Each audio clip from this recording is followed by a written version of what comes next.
Before we took our lunch break, we were talking about a portion of the radio dispatch that we heard prior to the lunch break. Do you remember that? I do. So we had covered only a portion of the transcript that was played, the radio tape that was played, and now I'd like to turn to another portion of that same radio tape we heard before lunch. Now, do you see what's in front of you, and that's part of Exhibit D, the next portion of that radio tape? I do. Now, you asked a question there. Do you have enough less lethal up there? Do you see that? I do. Why did you ask Officer Wymer if he had enough less lethal? To make sure that they had enough tools, if they had enough to have different layers of less lethal available to them. Now, there's another statement made by Officer Wymer, and that's at lines 7 through 8. Do you see that? Yes, I do. Now, what does that say? Starting on line 7, Yes. We have a plan to take him into custody. Now, do you recall hearing Officer Wymer say those words in the dispatch, in the radio dispatch? Yes. Now, when you heard those words from Officer Wymer, we have a plan to take him into custody, why didn't you ask for more information about the plan? One of the reasons is based on technology, and we found out the hard way from experiences that people are able to tap in and hear our transmissions back and forth to each other using their computer. So we got into the habit of either switching frequencies, that is a secure frequency, or we will call each other on a department phone. Okay. So is it fair to say that over the radio you would not discuss a plan in order to maintain the security of the plan? Yes, most of the time that's correct. And what adverse consequences have you experienced during your career with individuals learning about your plan before you were able to execute your plan?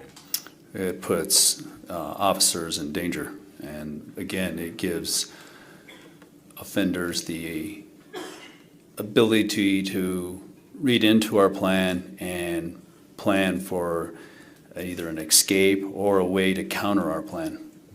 So it's fair to say that the way in which you approach all SWAT activations, that when you're making assessments about the plans, those are things that will not be communicated, is that right? Yeah, usually not. And has nothing to do with the James Boyd incident, that's just the way that you go about doing your business over the radio. Yes.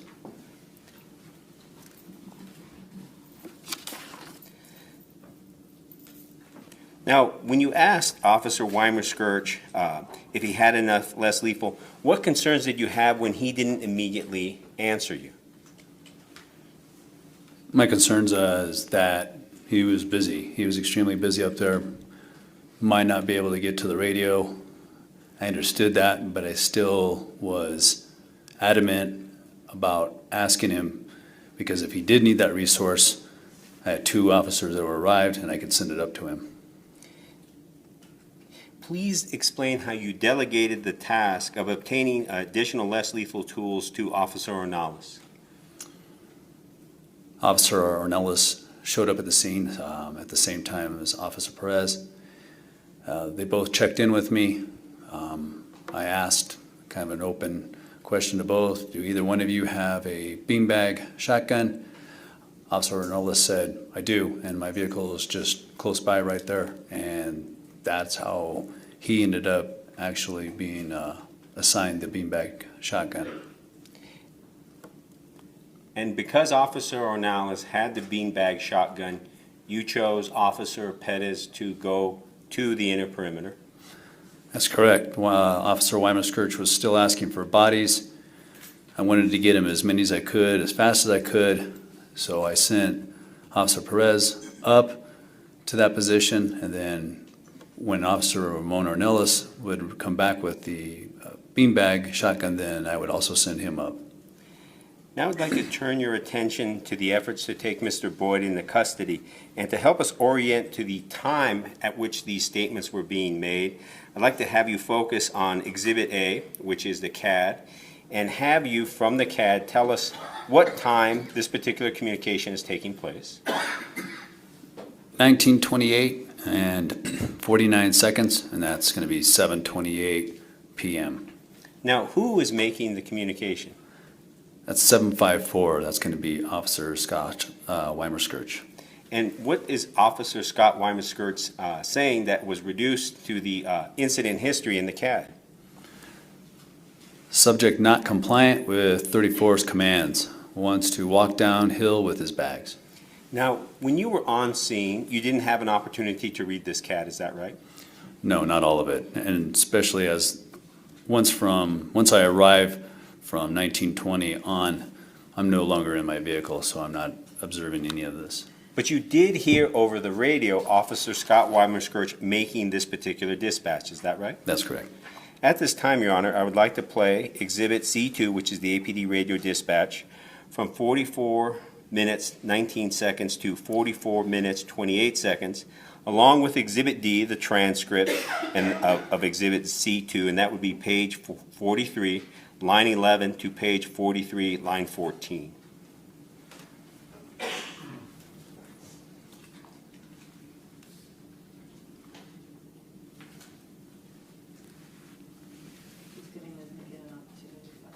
Mr. Ornelas, if you can start with the reverse, the next time you identify one of these with the page numbers first, I may be able to catch up with that. Okay. Page 43. And then when you're there, it's lines 11 through 14. I think this is the same thing we just played from. I think this is the same thing we played right before lunch. No, we played 43, line 1, oh, sorry, line 8.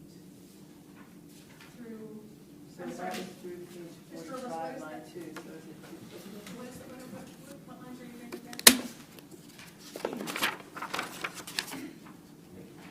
is 43 lines.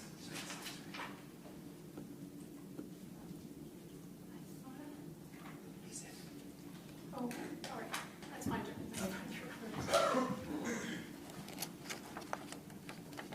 Subject said he wants to get his bag and walk down without complying with his own self.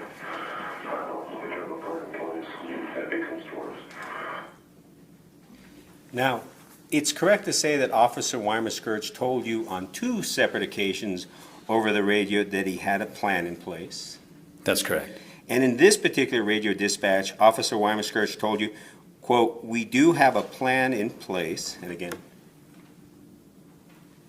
"we do have a plan in place if he comes toward us." That's correct. Now, you didn't ask Officer Wymer what that plan was in case Mr. Boyd came towards them, is that right? That's correct. And that's to maintain the security of the plan, is that correct? That's correct. Now, is it unusual in your experience for someone like Officer Wymer to tell you on 2 separate occasions over the air that he has a plan in place? It's a little unusual. And why do you say that? Usually one time is enough, and especially if I acknowledge 10-4, I understand you have a plan in place. But when he repeats himself, I understand the urgency to letting me know they have a plan in place. And that's why, at that point, I, again, do not want to get on the radio and bother him with all sorts of details, because there's something going on up there that I can't see that they're dealing with that is evolving quickly. So shortly after that, Officer Wymer made yet another radio transmission. And at this time, I'd like to play Exhibit C2 from the time 47 minutes 14 seconds to 47 minutes 39 seconds, along with the transcript, which is Exhibit D, page 43, line 11 through line 20. I'm sorry. Page 46, line 11 through 20.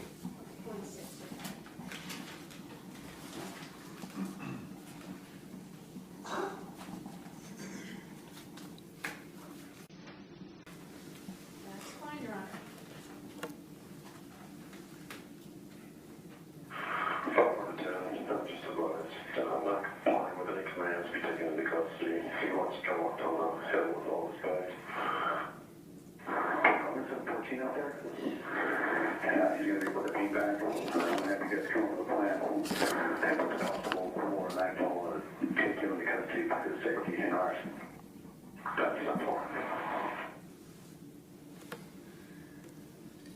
If you could display the transcript, which is Exhibit B. Now, there's a statement made by Officer Wymer, and let's take that statement right from the very beginning, line 11. Officer Wymer says 5-4 to 10. Do you see that? I do. Officer Wymer is making a radio dispatch directed to you. Is that correct? That's correct. And then just to advise, not complying with any commands to be taken into custody. You understand that to refer to Mr. Boyd. I do. And then the next statement also refers to Mr. Boyd. He wants to try to walk down the hill with all of his bags. I understand what he means there too.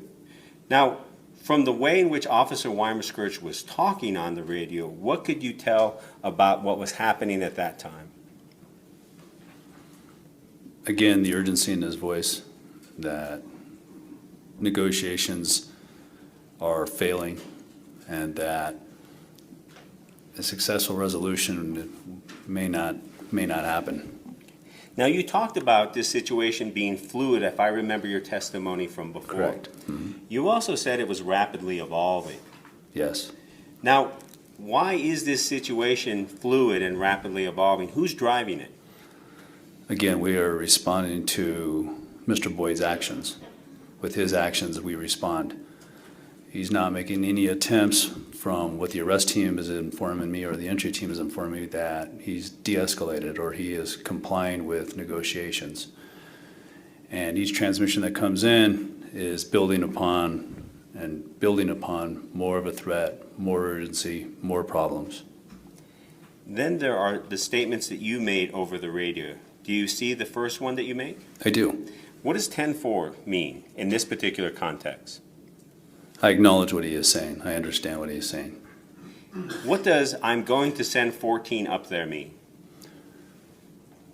I'm letting him know that Ramon Ornelas, whose call sign is 714, but we just cut off the 7 to make it short.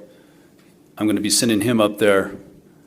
That should let Officer Wymer understand that Ramon Ornelas, being the team leader, he's going to come to you, and at that point, you guys will come up with a plan. Ramon Ornelas will probably check in, and this is how it works, and find out what their plan is, and he may change it or he may come up with a different plan or tweak it, but he's usually the one that helps develop the plans. So I'm letting him know that you're having additional bodies coming up there, and one of them is the team leader, and he's going to assist you in the plans. So, based on having worked with Officer Wymer for the years that you have, would he have known that sending 14 means that you were sending team leader Ramon Ornelas? Yes. Now, Officer Wymer has worked in tactical, is that right? That's correct. To your knowledge, how long has Officer Wymer worked in the tactical section? Quite a long time. He was assigned to tactical division and as an EOD officer, explosive ordnance, and then he transferred to K-9 unit. So if I had to guess, ballpark, maybe 10 years, give or take. Now, in those 10 years, would it be fair to say that he has conducted training with the SWAT team? Yes, they join us every Wednesday, the training day that we have once a week. K-9 does participate in that. And it would be fair to say that Officer Wymer would understand that if a team leader whom you sent to the location, once he arrives, that he would be in charge. Yes. That's how it works on the Albuquerque Police Department SWAT team. It does. I mean, unless it's some rare occasion where the team leader gets there and there's a good plan in place, and then the team leader just, because of the movement or the rapidness of the call, he might just fill in a position. But majority of the time, everybody knows that when a team leader comes up, he will usually be assigned to making the plans, coming up with the plans. Now, you inform Officer Wymer that 714, Officer Ornelas, is going to be up with a beanbag. Do you see that? I do. So, Officer Ornelas, you told him to go up to the scene where Mr. Boyd is located with a beanbag shotgun, correct? I did. And then you make the statement, I'm going to have you guys come up with a plan, if it's possible before nightfall, to take him into custody for his safety and ours. Do you see that? I do. Now, by communicating that statement to Officer Wymer Scourge, what was the intended effect on the listener? It's twofold. You're sending another body, which you requested, more to help. And then I'm also sending up an individual with the tool that you also requested. And then the plans and explaining, I understand it's going to be nightfall, which he relayed to me earlier. So I let him know, yes, that is a concern. I understand your concern. And then for them to come up with a plan, and if possible, be able to take him into custody. Now, this is what you planned on happening, correct? Yes, my plan was to get him as many bodies as I could, and then slowing it down and eventually making contact with Officer Ramon. But you would agree with me that sometimes events overcome or overshadow the best laid plans. Absolutely. That sometimes you have good plans in effect, but bad luck may change the outcome of those good plans. Absolutely. And that's something that you've experienced in your career before. I have. You've developed good plans, Yes. plans that have been approved by your supervisors, Yes. plans that essentially you have practiced. Yep. And you would agree with me that sometimes those plans do not work out as expected. You're exactly right.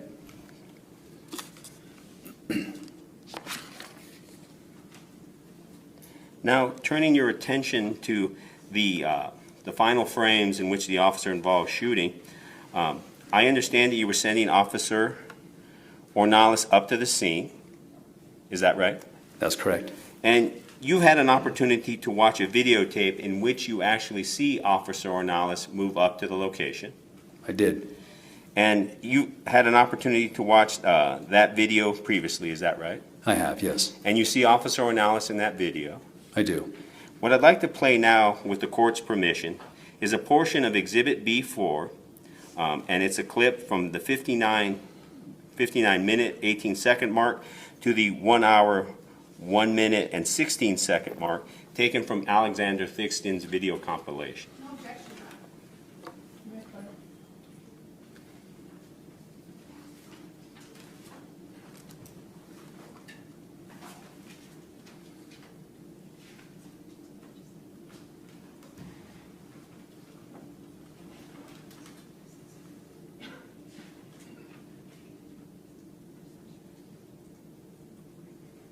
Do you see that officer who's running in the background?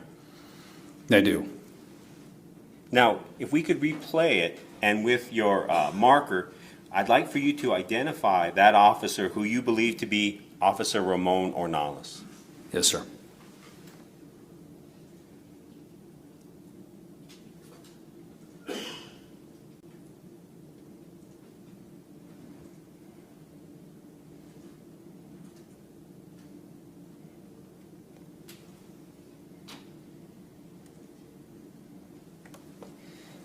You've used your green marker to indicate on Exhibit B4, that portion of the videotape, an officer named Ramon Ornelas. That's correct. That's the officer you sent up with the beanbag shotgun. Yes, it is. And approximately how far away, based on what you remember, was Officer Ramon Ornelas from the location where the shooting occurred at the time that the shooting happened? I would guess about 50 yards. Please play the rest.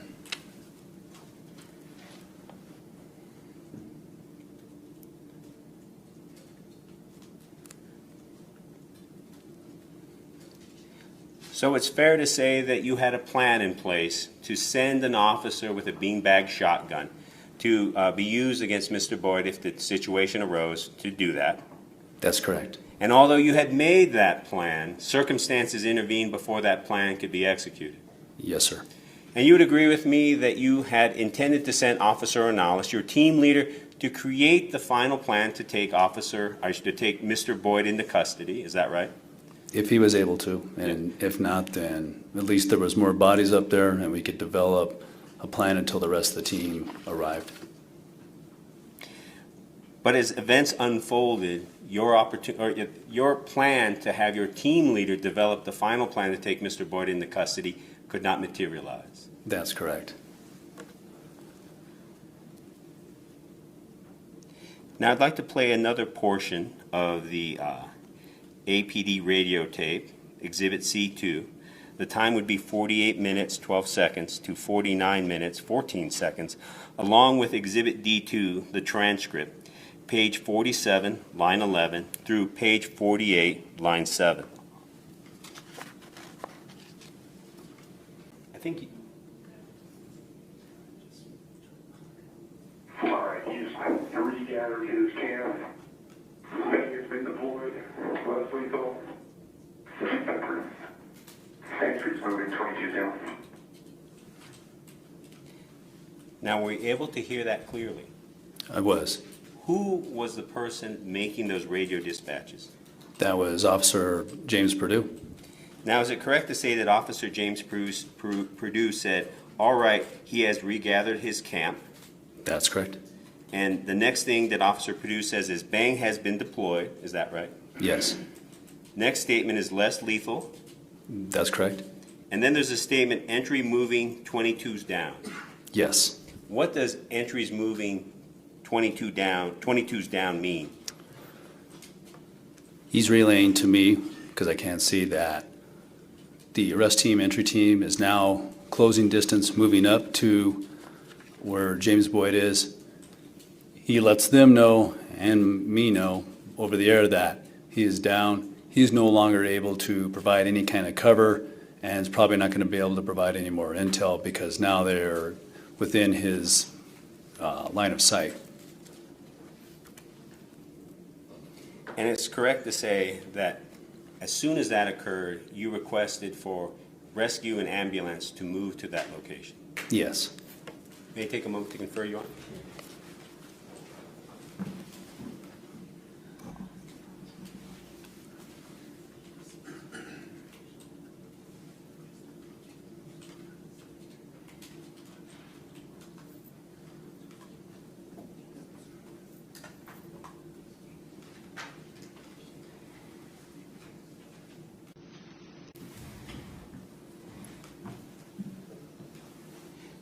Point of clarification, there was that audio or the radio dispatch we just listened to but could not read, and there's entries moving. When you heard the words entries moving, what did that mean to you? That means they are the individuals who I was in direct contact with, Officer Scott Wymer. His team is now moving up to that position where James Boyd was at. And when you heard the words 22's down, what did you take that to mean? He is off of his rifle, which means he no longer is able to cover them and is probably not going to be able to provide me any more intel. So when you say that 22, James Perdue, is down and he's off his rifle, what would you describe to the jury what that would look like? Sure, well, he would be gathering intel through his optic on top of his firearm. He would be covering the entry team while they were negotiating or doing whatever they were doing. And then at some point, they were moving, and they were moving into his line of fire. So for safety reasons, he now comes off of his rifle, removing the optic from his eye, and he is letting us know, I'm down. I'm basically out of play at this point. So, based on what you heard over the radio, would it be fair to say that your assessment of Officer Perdue is that he can no longer use his optic, that is the scope on his rifle, to see what is happening? That's correct. Those are my questions, Your Honor. Pass the witness.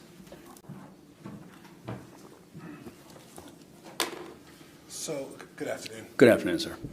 Sergeant, just so I understand though, when 22 goes down, when the entry team, those other officers down below are moving up, he goes down, that's not uncommon in other entry team situations as well, is it? No, that happens frequently. If we are, example, we have a barricaded subject and we're at a structure and a high ground officer is in charge of keeping coverage on the front of the structure.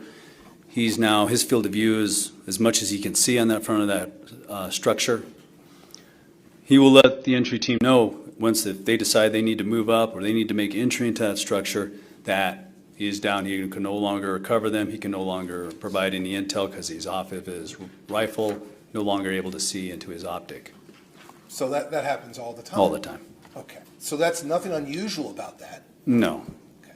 In fact, at that time, you're understanding the only two officers on that hill that had lethal force to stop Mr. Boyd was Mr. Detective Sandy and Officer Perez, right? Objection, misleading. Clarify what you mean by on the hill.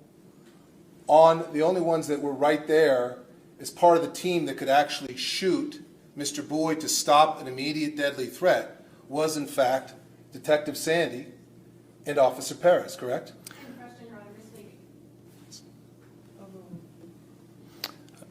I wasn't sure who had less lethal as far as taser shotgun. So as far as anybody who was lethal, unsure, but I assumed that based on Officer Perez arriving at the time he did that, he would be cover. Okay. Just a second here. Just give you a couple minutes.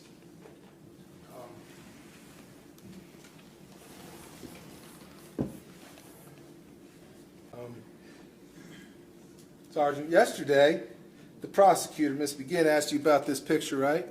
That's correct. And she implied to you that when you arrived, these individuals down here in the right-hand corner, Detective Sandy and others, were at that location when you arrived. Do you remember that line of questioning by the prosecutor? I do. And you'd agree with me that you didn't arrive until what time? 7:20? Okay. And so are you still standing by that testimony that these folks were over in this specific location when you arrived? What I know is that they were south of James Boyd. And again, I couldn't see where their locations were. I could not identify where they're at because of the train. That's why I needed to ask, where are your positions? Well, if I would tell you that this is a screenshot of Mr. Thigston's video and it was shot between 6:10 and 6:23, you would not have been there at this time, would you? That's correct.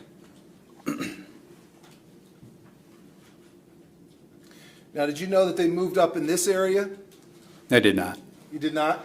Only until they advised over the radio that they had moved a little bit farther east. Right. Do you know that they were at two different locations here at two different times? I did not. Okay. All right.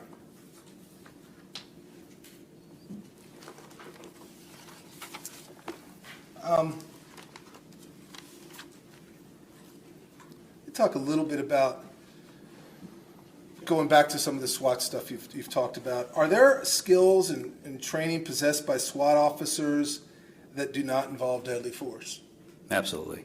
And an example of those are, for example, CIT negotiators, less lethal, things like that, right? Yes, sir. Okay. And would you also agree that other non-SWAT APD officers have some of these same skills? Yes, I do. Okay. You mentioned, let me put it this way. You said you did not find out who was going to be hands-on in this situation. Is that correct? That's correct. It's also, and that's the prosecutor asking you that question, right? Yes, And you would agree with me that you never asked, right? that's right.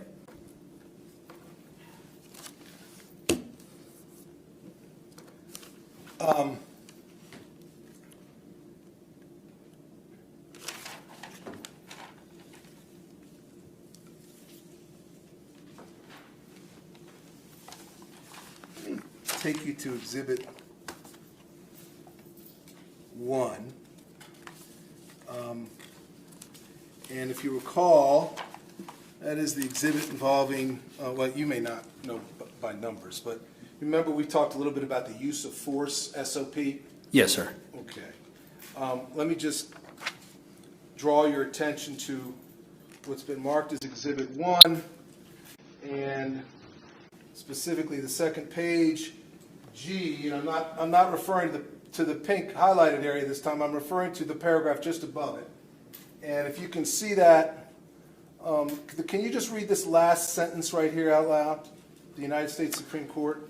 Yes, the United States Supreme Court recognized some allowance must be made for the fact police officers are often forced to make split-second decisions with limited information in situations which are tense, uncertain, and rapidly evolving. Would you agree with me that the day in question, March 16th, 2014, that that's exactly what was taking place on that mountain? Objection, Yes. Your Honor. Objection, Your Honor. I think he doesn't know what happened this year. Just to be clear about your answer, let me just ask it again so it's clear for everybody in the court to hear. Would you agree with me that that sentence describes exactly what was happening on that day in question in the foothills of Albuquerque? When I arrived, yes. And we've heard that several times in just the radio communication between yourself and Officer Wymer, haven't we? Correct.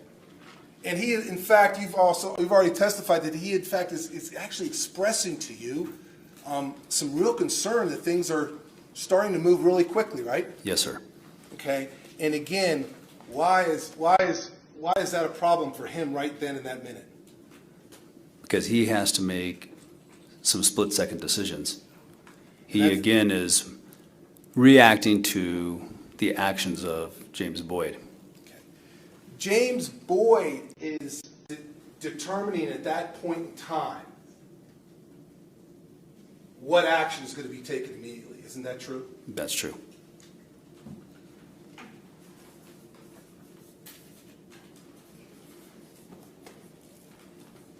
So I put here under your name, sir, that Boyd is determining the action. You'd agree with that? I'd agree with that.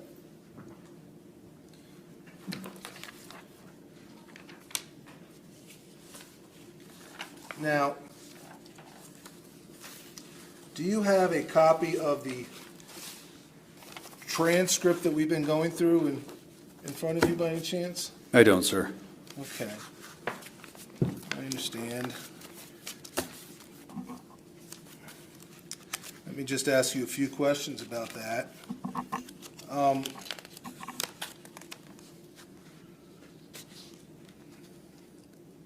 Would you agree with me that it was not Keith Sandy, from what you've understood from the radio traffic, that it was not Keith Sandy, it was not him that had anything to do with withdrawing the 34s or the field officers? Yeah, I've never heard any transmissions while I was there of withdrawing field officers.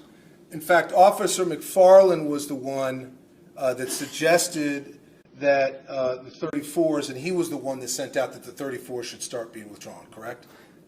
I wasn't there when that occurred, but from reading, yes, I understand that he was the one that made some of those decisions. And just to be clear, Officer McFarland is with which unit? Tactical SWAT. Okay. And Officer Wymer, let's talk a little bit more about Officer Wymer. Officer Wymer is part, and I'm just putting that symbol for an officer, but Officer Wymer is actually a tactical officer, right? That's correct. Is tactical, and to be clear, SWAT is tactical, right? Yes. And to also be clear, I think you've already testified, every single week, Officer Wymer with his canine, trained with SWAT. Isn't that correct? That's correct. Both units trained together. So when you say things like he would know that that was a certain officer's number, call sign, that's because of the intimate familiarity you all had because you worked together so much, right? Yes, sir. Okay. And so did you have, on that day in question, did you have trust and faith that Officer Wymer was a well-trained officer? I did. Did you have trust and faith in believing that when he told you he had a plan developed in case Mr. Boyd started walking down, that you would think that would be a decent plan? Yes. Okay, and why is that? Why do you believe that Officer Wymer at that time, on that day, why would you believe that when he said he had a plan to take him into custody if he started moving, why would you think that would have been a decent plan at that time?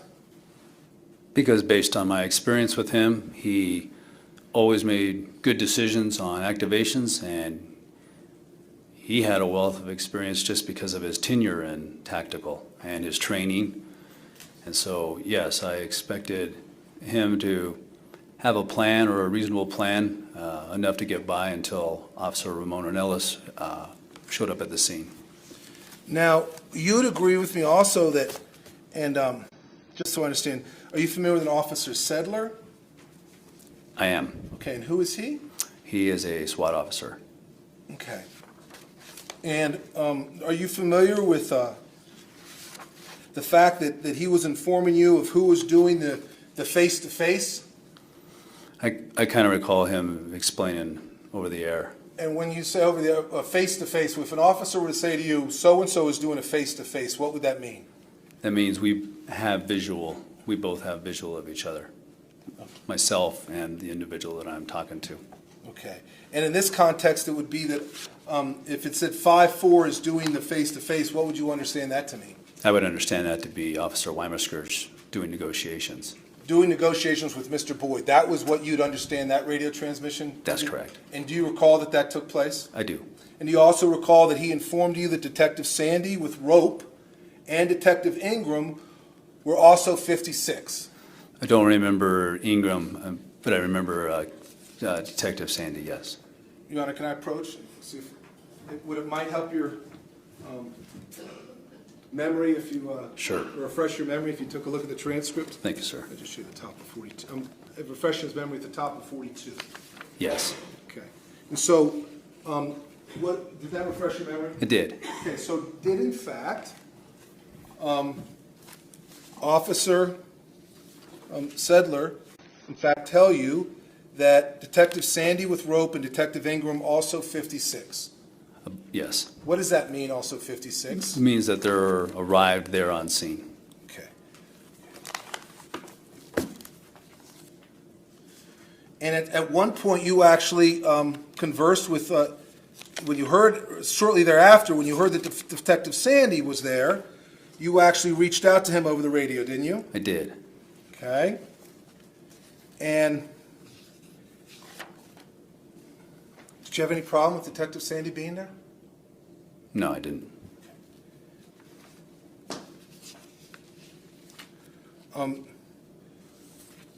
When you asked him for information, did he provide that to you clearly? Yes. When it came with developing any plan or telling you that a plan had been developed, that was all Officer Wymer, wasn't it? That's correct. So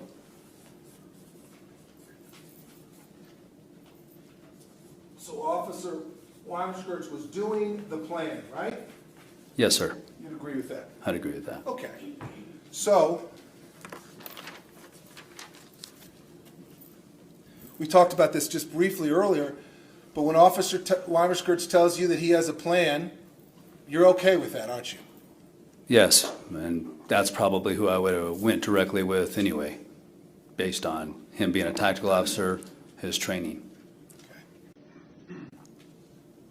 And based on your training experience, you would have understand that when Officer Wymer told you he had a plan to take Mr. Boyd into custody if Mr. Boyd started moving or anything like that, that would be a layered approach, isn't that right?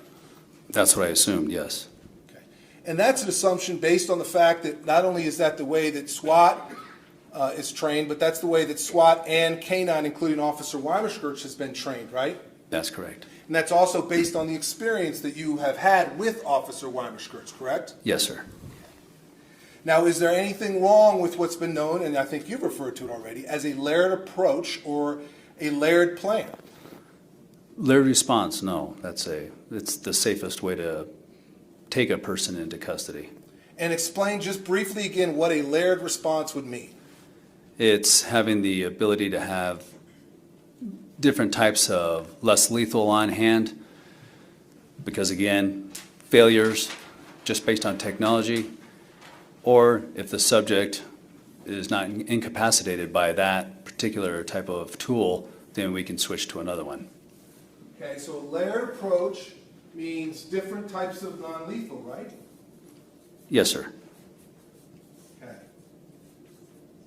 Now,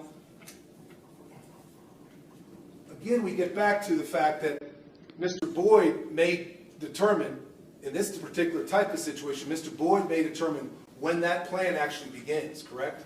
Yes, And that's based on his actions, right? yes, So with a flashbang, a noise diversionary device, I'm not exactly sure of the technical term. yes, sir. But would that be part of a reasonable layered approach plan? It would. And to explain to the jury why flashbang is reasonable in this situation, the type of situation we're dealing with. A noise flash diversionary device, as I explained earlier, is a device that, when it goes off, has a extremely loud sound, bright light, and it's good for a diversion. It's good for getting divided attention, getting a person to stun them for a bit and then be able to maybe apprehend them with other less lethal. Okay. So if Scourge had been thinking, or you had known that he had been considering a flashbang device as part of his plan, you wouldn't have had a problem with that, would you? No. You mean one? I'm sorry? You said search. Did I say Scourge? I knew what you meant, Your Honor. Does he sometimes go by the nickname of Scourge? He does. Okay. I apologize to the court. Officer Wymer Scourge. Yes, sir. Okay. And I'll tie my tongue up enough time saying that name. But a flashbang would be reasonable, correct? It would. Okay. Now, a taser shotgun. In fact, there was some communication between you and Officer Weimerskirts about whether or not he had a taser shotgun up there, right?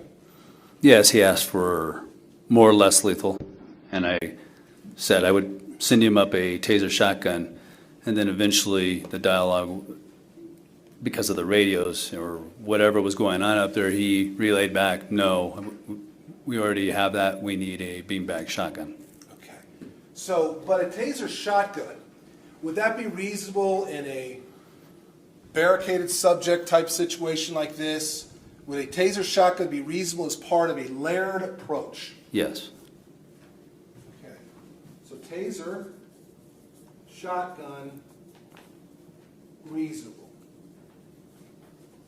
Now, Officer Weimerskirch was actually a canine officer, correct? that's correct. And that means that he has a canine dog, a dog. He's a dog handler, right? That's correct. And these dogs oftentimes are necessary to use to apprehend suspects. Isn't that correct? That's true. And they actually go up, and if necessary, they bite on a subject. Isn't that correct? That's correct. And there's many. What are the reasons why you would let a dog loose to bite on a suspect in this type of a situation? I'm sorry, can you repeat your What are question? the reasons you would have a dog released in this type of a situation? It's another form of less lethal. It's another tool as far as a layered response. Okay.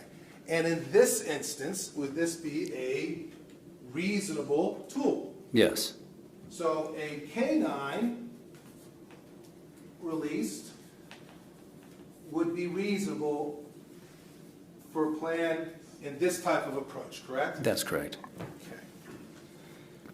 You mentioned earlier that whenever you have non-lethal, you also always have lethal. In other words, when you have one of these, an officer carrying a taser shotgun, you always also have another officer with a lethal tool. Isn't that correct? That's correct. And why is that? Again, less lethal fails. Either a defect in the tool or the subject just isn't affected by that particular tool or a combination of tools. It doesn't do the job and incapacitate him. So, are you aware of any experience that a flashbang has failed to have the desired effect on a subject? Yes, So you're familiar with that flashbangs have failed, right? that's correct.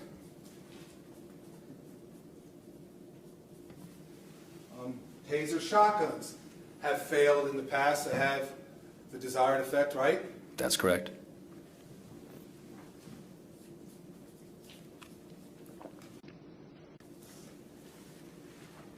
And man's best friend dogs have, from time to time failed to have the desired effect on subjects as well, right? That's correct. And that's all based on your many years and experience in SWAT, correct? Yes, sir. You've seen these failures with your own eyes, right? I have. In fact, you just said it, but I also think you said on direct, less lethal options often fail. They do. So,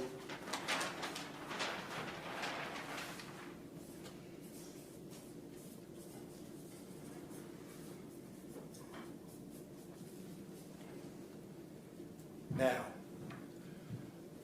has it been your understanding ever that when a canine officer releases his dog, that he immediately follows right up behind the dog? No, that would be it's out of my expertise as far as dog handler, but I couldn't intelligently answer that question. You've never seen it happen, have you? Well, Your Honor, I'm going to object. He said he can't answer that question. Well, that should happen. I'm asking if you've ever even seen it happen. I'll allow the question as to whether or not he's ever seen that. You ever even seen a dog handler release the dog in a real-life situation and immediately follow behind it? Not that I can recall, no.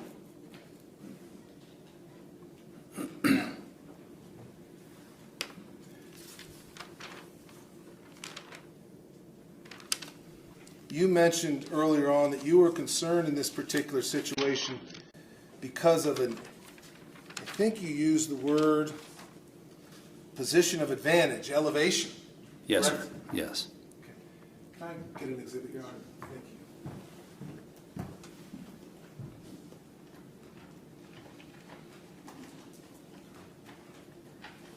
I'm going to hand you what's been marked as States Exhibit 74. And the Elmo, Your Honor? It's on. There's no one? Do you see this? I do. Okay, this is a screen print of an animation that was done in this matter, but it points out the fact that Mr. Boyd stands 3.63 feet above and 9 feet away from officers at the time he was shot, is what this is portraying. The elevation aspect of this difference in, this was when they finally moved up, as you know, but the elevation of where Mr. Boyd was compared to the arrest team and all the other officers, how did that cause you some concern? Proximity being that close with the elevation of James Boyd, with gravity, he would be able to close distance quickly because he would be running downhill, and he can see what activities are going on below him as far as where officers are positioned. Okay. And so in your training that you experienced all the way back from the academy, and I think you were talking about it earlier, the reactionary gap Yes, and dealing with edged weapons such as in the Tooler drill, are you familiar with that? I am. Okay. All of those issues, when someone is at a much higher elevation than an officer is, that causes a real disadvantage more for the officer, doesn't it? It can come into play, yes. Because, as I think you just articulated, because the subject who is elevated can close ground quicker when he's uphill, right? Yes, Which then again narrows the opportunity for the officer to react to any actions, correct? correct.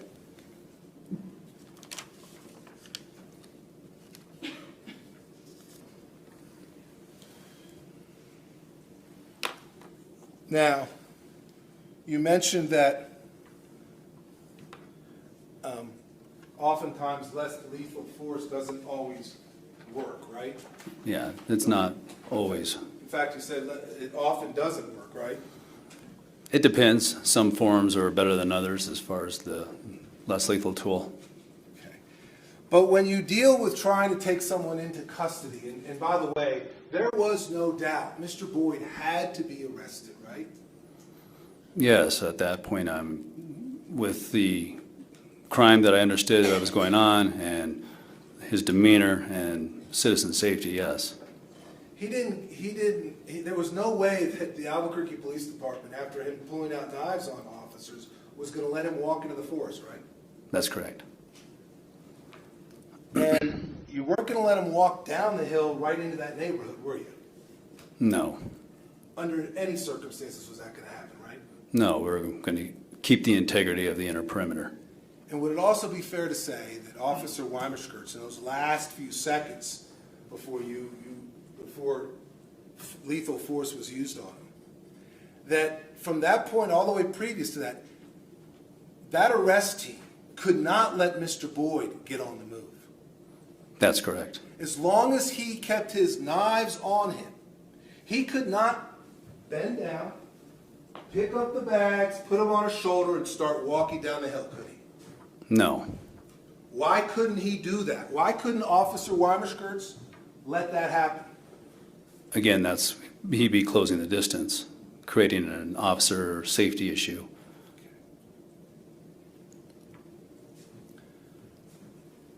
At some point, are you familiar that Officer Wymer let the dog, well, let me ask this. At some point, are you familiar with the fact that a flashbang was used? Yes. Are you familiar that it didn't have the desired effect on Mr. Boyd? And I didn't know that at the time. You didn't know it at the time. You know it Yeah, now, right? I do, yes, I do know. You also know that the taser shotgun was used on Mr. Boyd, and it did not have the desired effect either. Your Honor, I think it's beyond his personal knowledge about this event. You know it now, don't you? I do. That it's hearsay, Judge. Give us his name. Okay. So did you know at the time that the taser shotgun didn't work? I did not. Okay. And you didn't know whether or not the K9 had worked or not either? I did not. But if they had worked, there'd be no need for lethal force, right? Objection, speculation, Your Honor. If they had worked, there wouldn't have been any need for lethal force, would there? That's correct. Now, I want you to think of the following situation based on your training and experience.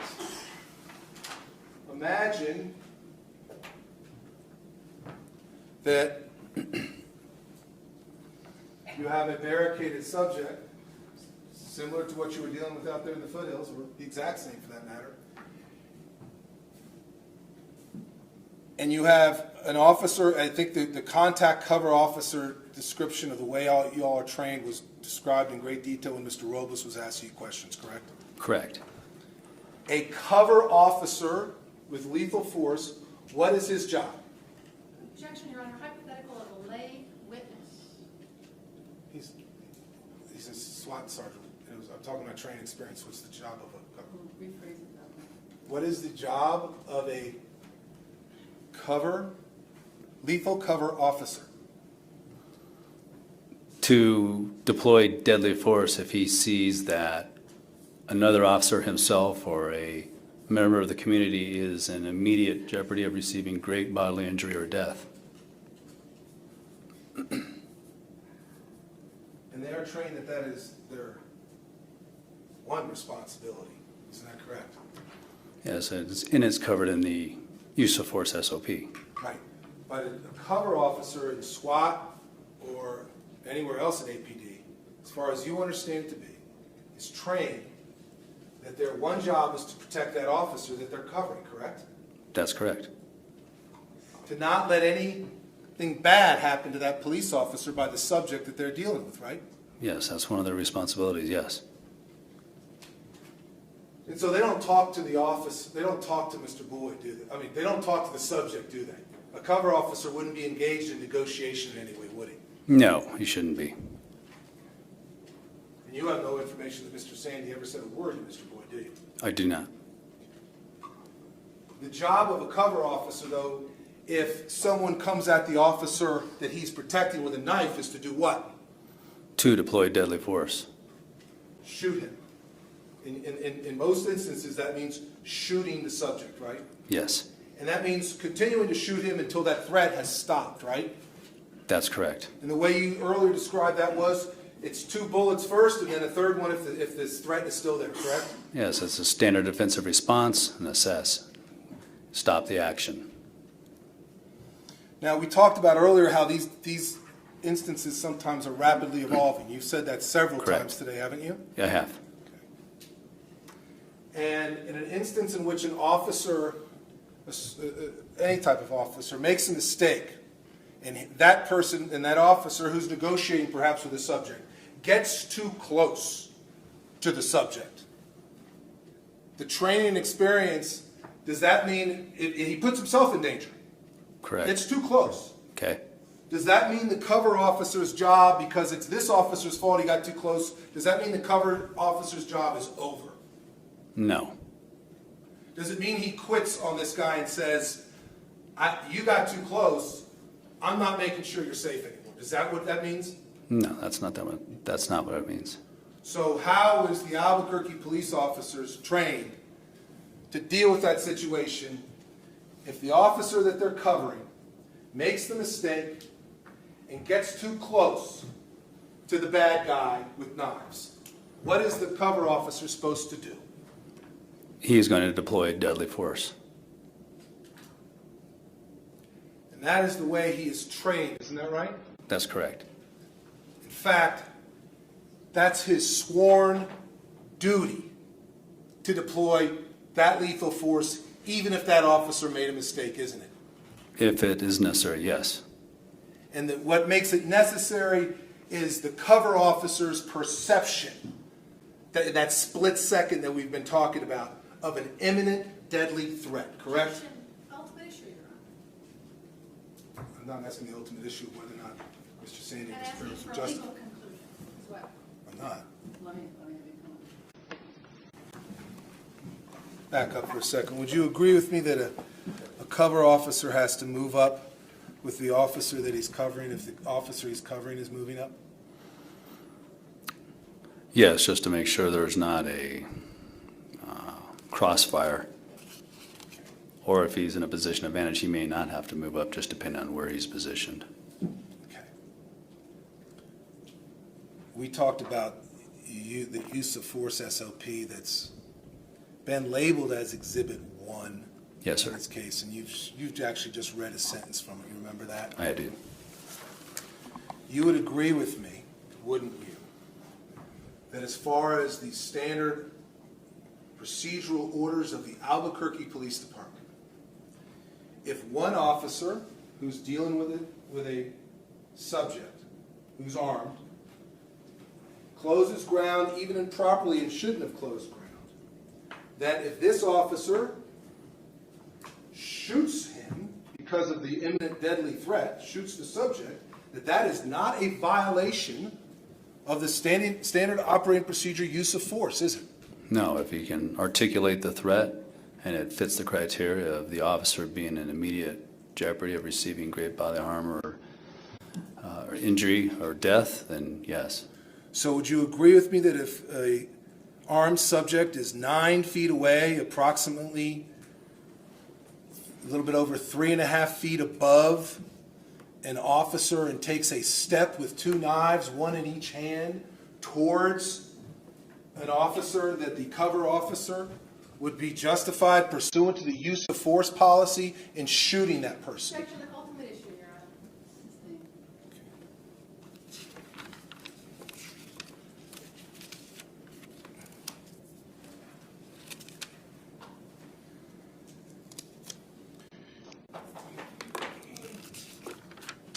Just a couple more minutes, Your Honor.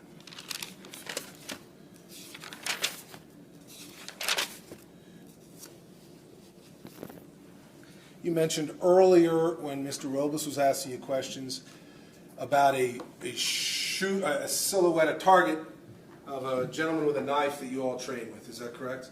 Yes, that's correct. Okay. And if in fact that silhouette pops up, and the gentleman with the knife and someone, for example, Sir Officer Perez, who's been trained in this, did not shoot them, that you would go back and kind of go through it all, the training, and try and make sure that that decision-making process in the future is that he does shoot that threat, right? Yes, depending on the situation where the target was set and based on the training exercise, yes, And that's because you're able to do that in training, right? we are. And in real life, though, if the person doesn't shoot, maybe there's a dead police officer, right? That's correct. Just a moment, Your Honor.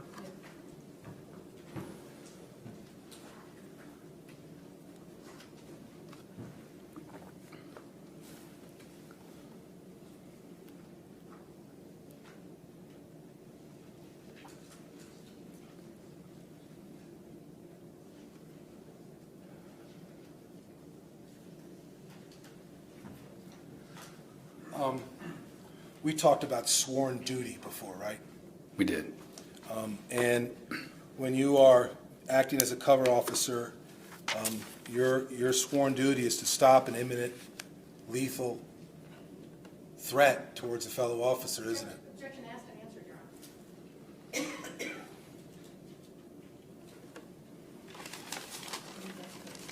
I'm sorry. She's correct. Okay. What do you understand the word, and what do you teach your people that work for you duty means? It means doing what you're supposed to do, doing what you have taken an oath to do.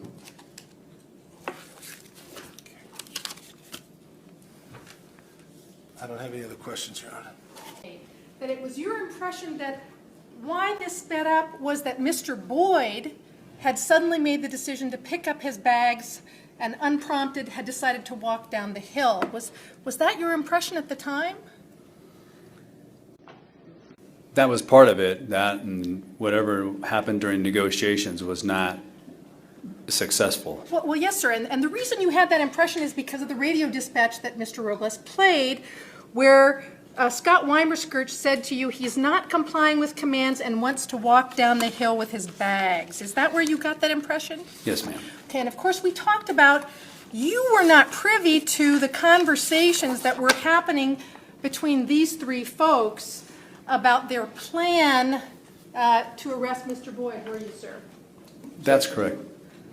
Infers or implies evidence that is not in evidence, Your Honor. And you were not privy to the audio tape that was recorded on the taser cam of the conversations between these three people? No, I was not. Okay. And so you were not aware that before this radio dispatch where Sergeant Wymer said that he was coming down the hill and picking up his bags, were you aware that these three had, as part of their plan, had decided to go up the hill and try to trick Mr. Boyd into surrendering so that they could get the arrest? Objection, testifying and leading, Your Honor. Were you aware of that aspect of their plan? Same objection, Your Honor. She just testified for 5 minutes and then goes, were you aware of that plan? I believe there was a question of whether or not this witness was aware of the audio recording of the three officers. She said no. All right. Were you ever told by Officer Wymer that he was actually the one that asked Mr. Boyd to come down the hill himself before he sent you this radio dispatch? No. And, Your Honor, State's Exhibit 10B, which has been marked into evidence, which is the transcript of the audio tape. Were you ever told that Officer Wymer Are we reading into the record something that has not been admitted, or has it been admitted? It has been admitted, Your Honor. And I'm going to read him the exact quote to see if he had ever heard that from Officer Wymer. Yep, 10B.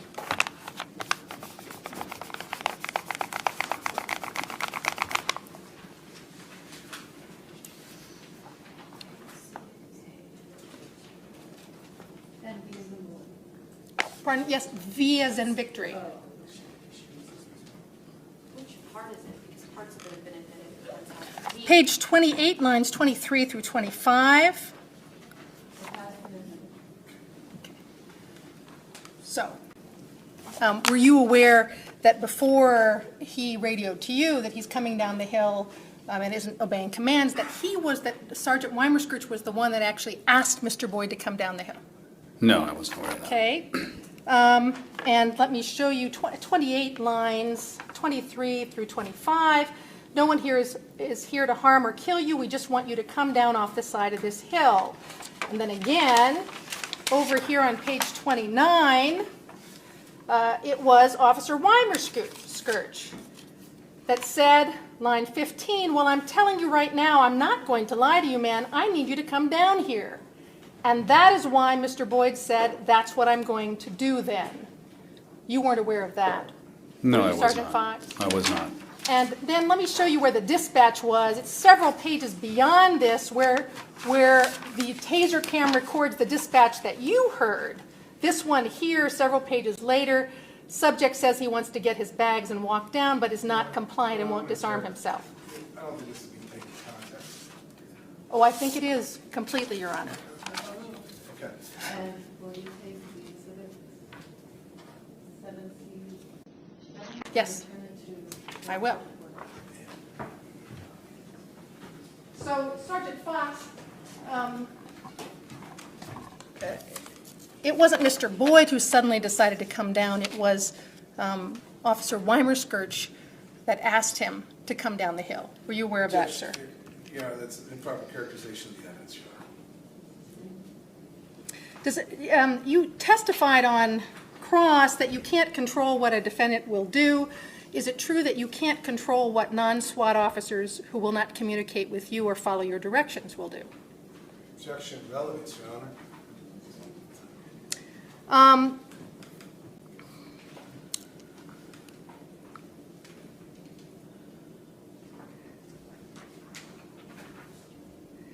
Had they told you before they went up, at 7:20 you arrive, I just want to orient us, 7:20 you arrive, and then they move up close to Mr. Boyd after you arrive, is that right?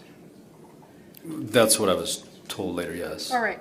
Had they told you before they went up the hill that they were planning to ask Mr. Boyd to come down when just the three of them were there, what would you have said to these three guys? Relevance, Your Honor. They did not tell you that that's what they were going to do, did they, sir? Objection, testifying and leading. Also been recovered, so it's recovered and then let people All right.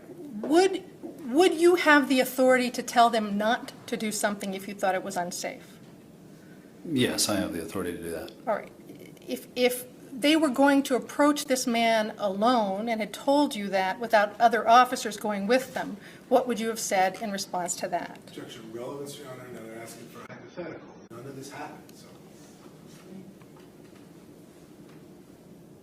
Had they talked to you about the second part of their plan, that is, that one officer assigned to lethal cover was going to throw the flashbang, one officer assigned to handle was assigned to handle the taser shotgun, and one was going to handle the dog, and they were all going to use this all at once. Had they told you that, would you have any criticism of that particular plan? Same objection. This is in direct response to him saying, do you have any problem with any of these things? Okay. Sorry, ma'am, can you repeat the question? Yes, sir. Had they either come down the hill to meet with you before they went up to deal with Mr. Boyd, the three of them come down, or talked to you on the radio, that their plan was that the three of them were going to confront Mr. Boyd alone, one would be assigned to lethal cover and was going to throw the flashbang, one would be assigned to handle the taser shotgun, and the third officer was going to handle the dog, and they would use all these three non-lethal forces at once. Would you have had any suggestions or criticisms of that plan? Objection, Your Honor, to the form of the question. She now says they again infer that she's assuming facts, not evidence. She's leading, and she's. Sergeant Fox, do you know how long it was after Wymer told Boyd that they wanted him to come down from the hill, how long it was before Mr. Boyd then said he would come down and picked up his bags and started coming down the hill? I do not know. Because you didn't even know that they had asked him to come down the hill, did you? That's correct. All right. You talked about Defendant Perez being an APD combat, or being a combat veteran before he came to APD, and you talked some about his training. Does APD have any training to help somebody from the military who's been in war make a transition from the military use of force to civilian use of force? Relevance, Your Honor? Is there a difference in the military use of force versus civilian use of force? I would be uneducated to answer that. I've never been in the military, so. Okay. In the military, who are you trained to kill? Objection. Question calls for speculation. And lack of foundation. Okay. Have you heard of the concept from your training in both you training officers in firearms, the concept of sympathetic fire? Objection outside the scope. Beyond the scope. It's not beyond the scope, Judge. They went into all his training as having experience in both training police officers, on use of firearms and his own use of firearms?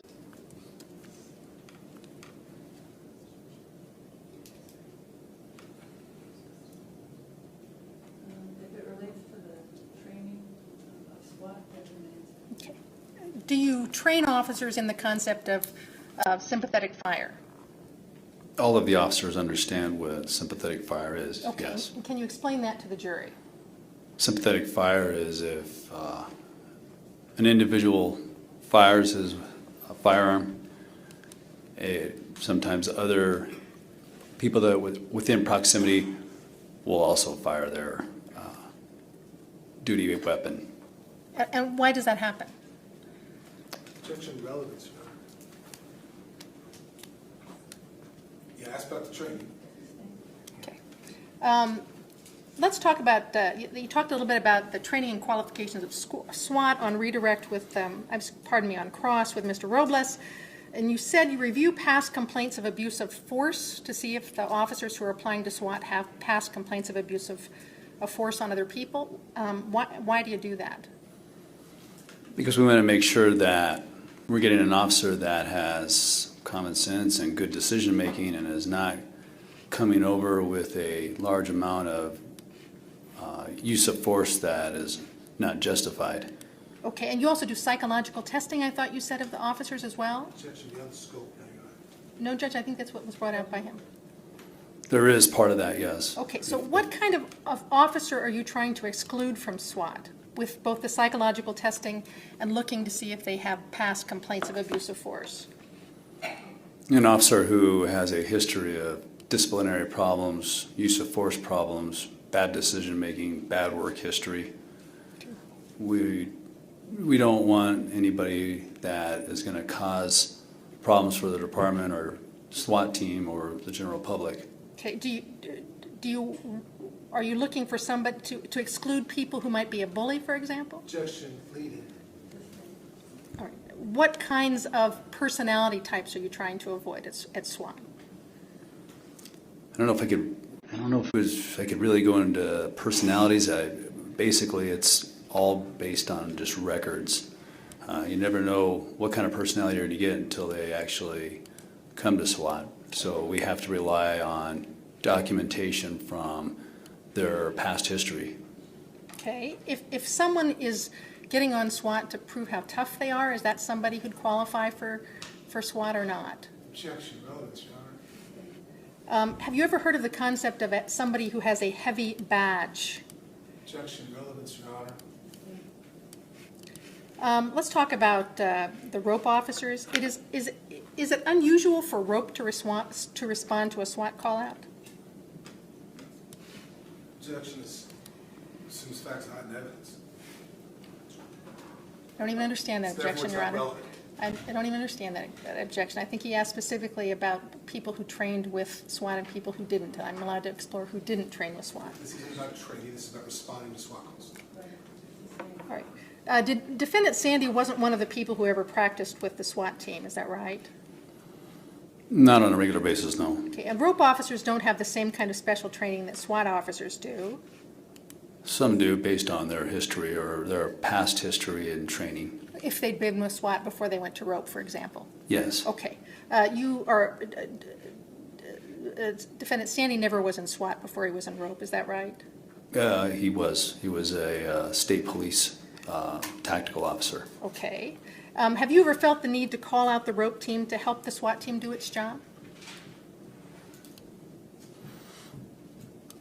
No, we've assisted the rope team in operations, but I can't recall of any time that I needed to call them out. Okay. You talked about immediate deadly threat, and the key to the immediate deadly threat is the immediacy of the threat. Is that right? Yes, that's part of it, yes. Okay. And I think the way Mr. Bregman phrased the question, that when a knife is involved, if the person comes at the officer, that would pose an immediate deadly threat. Is that right? Yes, if a person is moving towards you with that weapon, yes, that would be immediacy. Okay, and you've testified before in another proceeding that with a person with a knife, well, let me back up. It is wrong to shoot a person with a knife who is not an immediate threat to you. Is that right?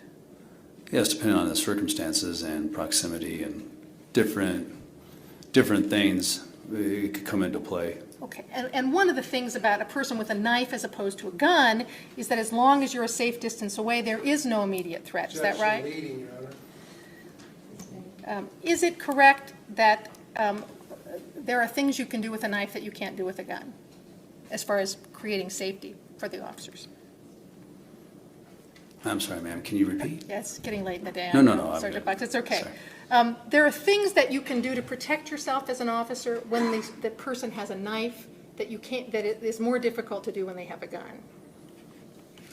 Depending on cover and concealment and your positioning, Yes, sir. there are some factors that come into play that, yes, you may be able to. And one of the things that your officers are trained to do when someone has a knife is to create what? Objection leading, Your Honor.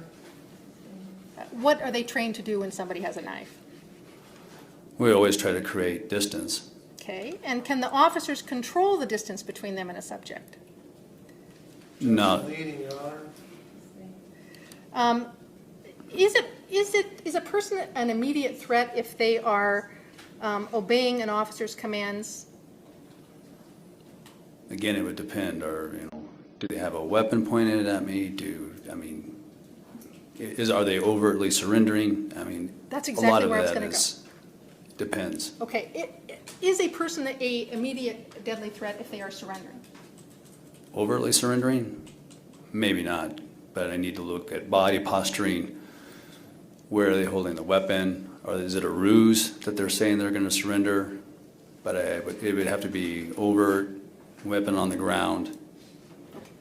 Overt, how you recognize someone is surrendering, one of the ways you can recognize that is whether they're following the officer's commands or not, is that right? Is one of the ways that, let me ask, what are some of the ways that you can tell that somebody is surrendering?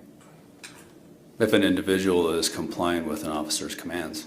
So if an officer says, get on the ground, Objection leading, Your Honor.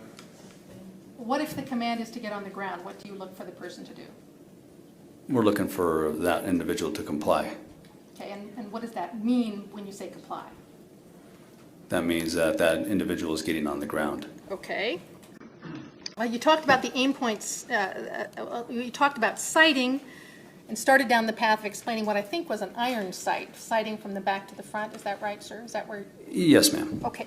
You understand that's not the kind of sight that Defendant Perez was using, is that right? Objection leading. Was that the kind of sight that Defendant Perez was using at this time? No, he's using a aim point. Okay. And let me put up what's been marked as 48D. Can you show the jury on that picture where the aim point sight is, sir? Circle it, ma'am? Yes, sir. Let me try to I'm trying to move this so get this out of the glare for you there, but it's not working very I'm well. good. I can see it. Okay, all right.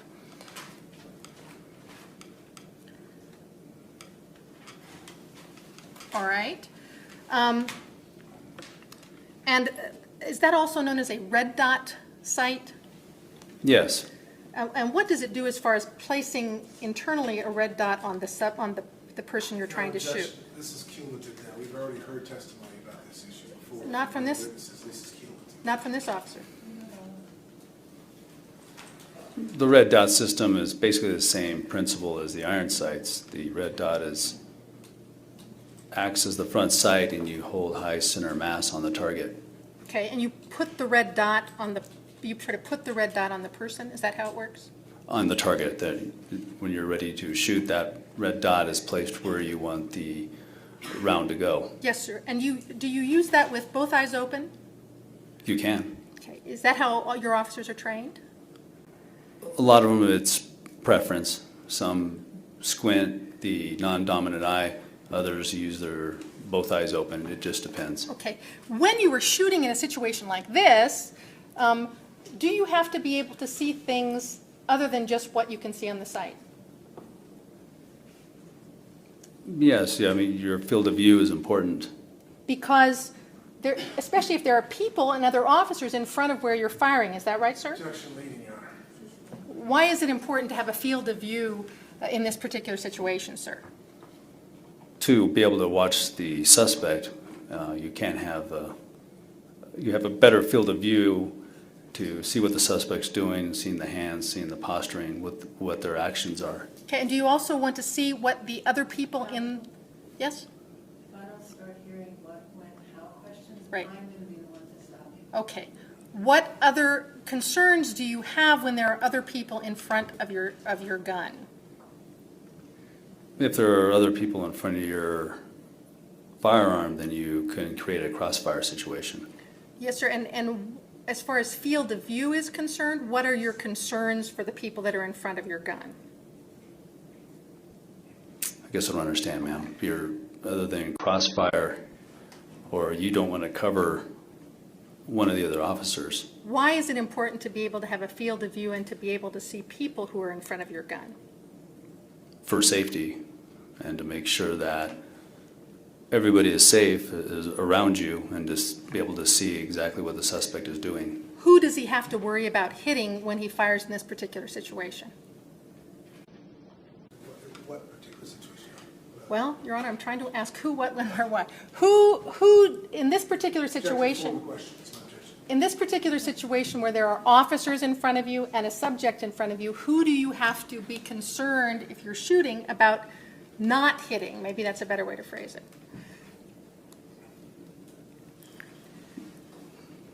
You want to make sure about the other officers near you. Okay, and how does a shooter avoid hitting the other officers who are near you? Can reposition, or he may be in a position where they're not in your direct line of fire, so Okay. you may not have to reposition. It depends. It depends on what the shooter has at the time, or where he's at, the terrain, the environment. Is it important to be able to see with the field of view the other people who are in the field of view there? Yes, that's important.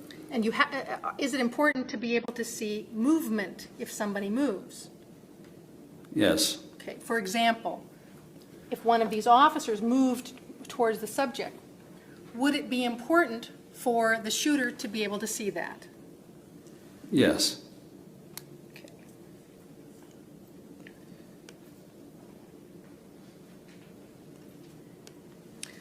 One of the things you mentioned, I think, in response to one of the cross-examinations was that your goal was to slow down things. Yes, that was the hopes. All right, can you tell me how you would do that in this particular situation once you arrived?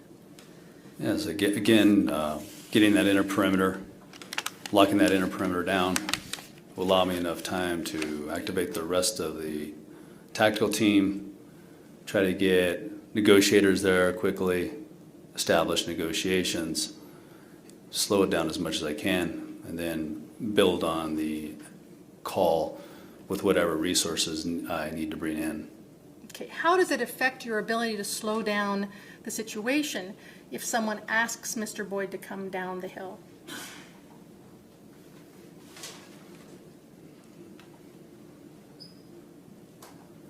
I guess it depends on that person's behavior or what they're dealing with.